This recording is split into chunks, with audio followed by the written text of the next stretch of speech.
commented underneath that video, "We want to see Steph make 12 threes a game. Stop grabbing him, please." So Steph Curry's shooting coach has been all over Caitlin Clark's social media lately. Steph even laced up her Nike shoes recently.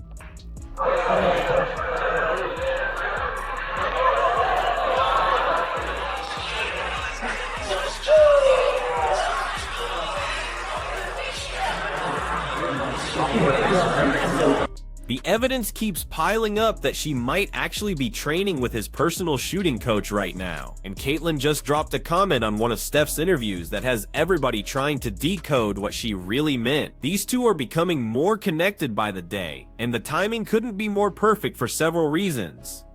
Real quick though, what do you think? If Caitlin Clark is legitimately working with Steph Curry's shooting coach this offseason, does that make her absolutely terrifying for next season? Or are we all just getting caught up in off-season rumors? Let me know what you're thinking, because this whole situation actually matters way more than people realize. Caitlin Clark stays pretty busy on social platforms, nothing new there. But something she posted recently got everyone's wheels turning about what might be going down behind closed doors. Steph gave this interview after getting absolutely smothered by the Hornets defense, and Caitlyn jumped in the comments. What she wrote was, "We want to see Steph make 12 threes a game. Stop grabbing him, please." He has seen it. But Caitlin Clark commented underneath that video, "We want to see Steph make 12 threes a game. Stop grabbing him, please."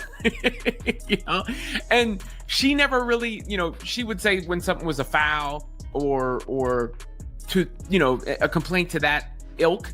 But Caitlyn hasn't come out and said, what they're doing isn't basketball that often. Sure, that could just be one player showing love to another, but when you're Caitlin Clark dropping that exact comment about that exact problem, people are going to connect the dots, because all that grabbing and clutching and straight up harassment on the perimeter has been the story of Caitlyn's entire WNBA journey up to this point. We need to break down what Steph actually said in that interview, because it connects to everything. Someone asked him whether it gets under his skin dealing with the way Charlotte was defending him, and his answer was absolutely perfect. He basically said, part of him hates it because it's not real basketball, but another part of him takes it as a compliment since it shows how much they fear him, plus it opens things up for his teammates. There's a part of you that, fights it just because it's not real basketball, but there's also a part of it that's flattering. Just knowing that you demand that much attention, and also what it does to create shots for other guys on the floor. So, and I've seen it all, so I know if that's how they want to guard, how I can be effective, not let it take me out of the game, but also kind of use it to our advantage as a team. And then it's also funny at times just how egregious it is. There's one possession, I gotta find it. I actually get the footage. I actually stayed back in the backcourt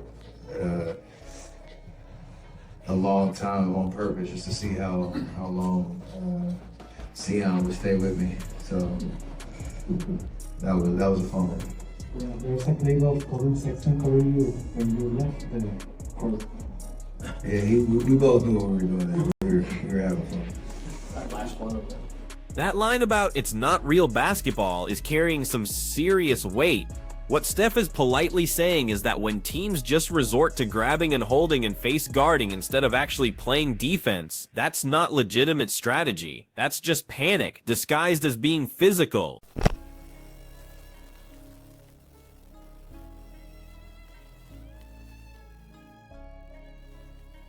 Caitlin Clark understands that feeling better than almost anyone. She lived through it for her entire rookie WNBA season. Teams were sending pressure at her the moment she touched the ball. Defenses would throw 2 or even 3 bodies at her before she even crossed midcourt. She got grabbed, bumped, held, and shoved on basically every single play. Caitlin Clark, and you get the attention that she does, you're going to get outsized defensive attention. In a rookie season, she was blitzed more to start that year than any team. A lot of that is strategy. They know what she can do. They know where she has the ball, all that stuff.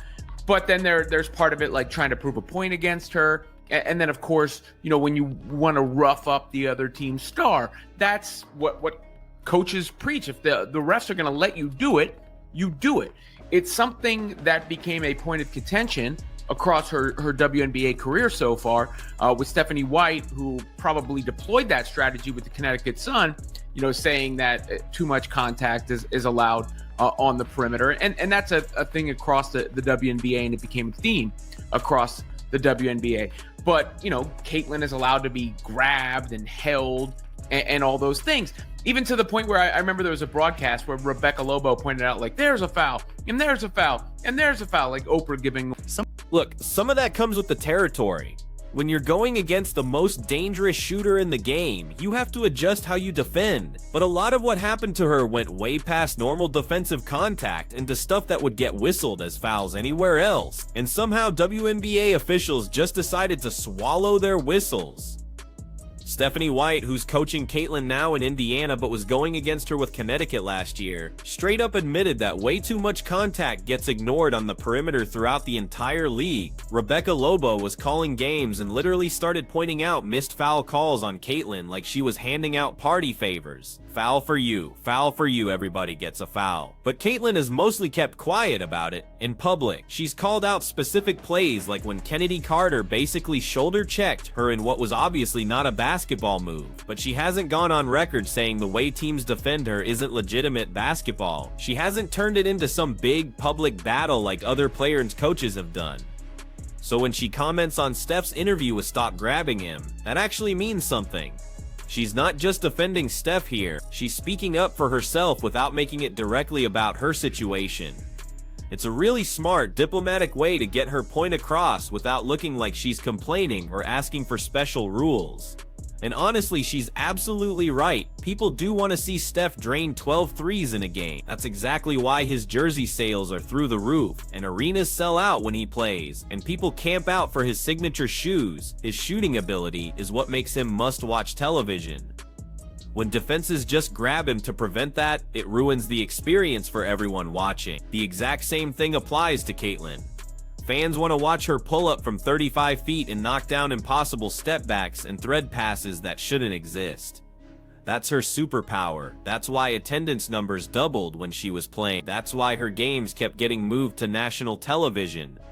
When defenses just maul her and refs don't call it, the whole product gets worse. The WNBA has somehow convinced itself that allowing excessive contact makes the league look tougher or more credible, but that logic is completely backwards. The NBA specifically limits that kind of grabbing and holding because they understand fans tune in to watch stars do incredible things. They get that people want to see offensive magic, not defensive mugging. Chelsea Gray has spoken out about this issue. Becky Hammon has criticized it. Kelsey Plum has called it out. Stephanie White has complained about it publicly. This is affecting perimeter players and elite shooters across the entire league. The interesting thing is that Caitlyn hasn't been loudly vocal about it until right now. She's stayed diplomatic, probably because she knows that publicly criticizing officiating can make you seem soft or like you're making excuses for losses. But commenting on Steph's situation lets her make the exact same point without putting a target on her back. Now let's dive into the other connections between Caitlyn and Steph that have people speculating about what's really happening. Steph wore Caitlyn's Nike shoes recently. His shooting coach keeps posting about her on social media, and based on all the context clues, there's a really good chance Caitlyn is actually training with Steph's personal shooting coach this offseason. If that's happening, and we can't confirm it, but the signs are definitely pointing that way. This is absolutely massive. Steph Curry's shooting coach works with the greatest shooter in the history of basketball. The techniques and drills and training methods that have kept Steph elite for more than 10 years would be incredibly valuable for Caitlyn's development. And it makes complete sense when you think about it. Caitlyn is already the most dangerous shooter in women's basketball. But if she can polish her mechanics even more, improve how she prepares for shots, and add new dimensions to her game based on what's worked for Steph, she becomes basically unstoppable. The partnership makes sense from a business angle too. Nike has massive investments in both players. They're both smaller guards who completely changed how people think about shooting range. They both deal with similar defensive attention and physical harassment from opponents. The alignment is pretty obvious. Steph has always supported women's basketball. He talks about his daughters playing and wanting them to have role models in the WNBA. Caitlyn represents exactly the kind of player who could inspire kids the way Steph inspired a whole generation to start shooting from half court. That shared vision and similar playing styles creates natural mutual respect between them. But there's definitely a competitive angle here too. Caitlyn isn't satisfied with just being good at basketball. She wants to be legendary. She wants championship rings, and if training with Steph's team during the summer gives her any kind of advantage, she's definitely smart enough to capitalize on that opportunity. The timing of all this stuff is really interesting as well. Caitlyn made another social media comment recently that caught people's attention. Elijah Sarrett, who plays receiver for Indiana and is in the college football national championship game, posted that his dog is literally named Caitlyn Clark. CC responded saying both the player and the dog are welcome courtside this year. This year, not if there's a season or when things get figured out, just casually confirming that games are definitely happening. She's clearly confident that the CBA negotiations will get resolved and the WNBA season is moving forward as scheduled. And she's probably right because she represents the biggest piece of leverage the players actually have. The entire reason WNBA players can even negotiate for huge salary increases is because of what happened during Caitlyn's rookie year. Attendance numbers exploded across the league. Television viewership smashed every record.